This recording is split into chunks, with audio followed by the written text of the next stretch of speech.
আসসালামু আলাইকুম, নমস্কাৰ। সকলোকে মই এটা কথা ক'বলৈ বিচাৰিছোঁ যে আপোনালোকৰ হাজবেণ্ডবিলাকেও জুৱা খেলে নেকি? জুৱা খেলে যদি আপোনালোক ৰৈ নাথাকিব, পুলিচৰ লগত যোগাযোগ কৰিব। পুলিচক যোগাযোগ কৰি আপোনাৰ হাজবেণ্ডেই হওক, বেলেগ অন্য কোনোবাই হওক, তেওঁলোকক ইতিমধ্যে ধৰি একদম থানাত সোমাবগৈ লাগে, জেলত দিবলৈ লাগে। কাৰণ কিমান অশান্তি হয়। এই জুৱা খেল হওক, মদ হওক, ড্ৰাগছ হওক, এইবিলাকে কিমান অশান্তি কৰে ঘৰত আপোনালোকে জানেনে?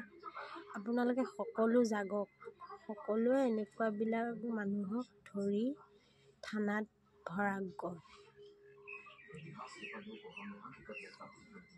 যদি আপোনালোকে দেৰি কৰে, আপোনালোকৰ ল'ৰা ছোৱালীৰ ভৱিষ্যত, আপোনাৰ নিজৰ ভৱিষ্যত, আনফালে আপোনাৰ হাজবেণ্ডৰ ভৱিষ্যত সকলো শেষ হৈ যাব।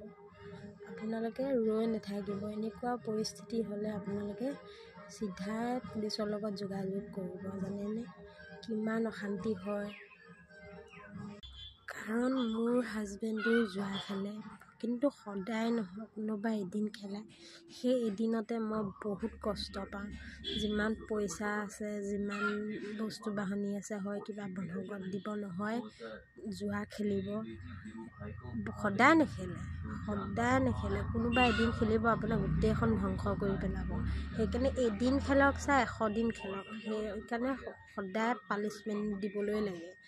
মই মোৰ হাজবেণ্ডক ধৰাই দিমেই, আৰু আপোনালোকে হাজবেণ্ডক নিজৰ হওক, পৰৰ হওক, কথা নাই, ধৰাই দিবই দিব। গম পাইছেনে? মই এই কথাখিনি ফেচবুকত ক'ব পাৰোঁ, কিন্তু ফেচবুকত কোৱাৰ লগে লগে মোৰ গাঁৱৰ মানুহ হওক, মোৰ পৰিয়ালৰ মানুহ হওক, মোক লগালগ ধৰিব। মই সেইকাৰণে ইউটিউবৰ জৰিয়তে আপোনালোকক সকলোকে কৈছোঁ, আপোনালোকে তেনেকুৱা কামবিলাক কৰা দেখিলে লগালগ পুলিচৰ লগত যোগাযোগ কৰক। আপোনাৰ ঘৰখন বাচিব, আপোনাৰ জীৱনটো বাচিব, আপোনাৰ ল'ৰা ছোৱালীৰ ভৱিষ্যত বাচিব, আপোনাৰ লগতে হাজবেণ্ডৰ ভৱিষ্যতো বাচিব। ড্ৰাগছৰ নিচা হওক, আপোনাৰ মদৰ নিচা হওক, জুৱা খেলৰ নিচা, সকলো একেই গোটেই লাইফ ধ্বংস কৰি পেলায়।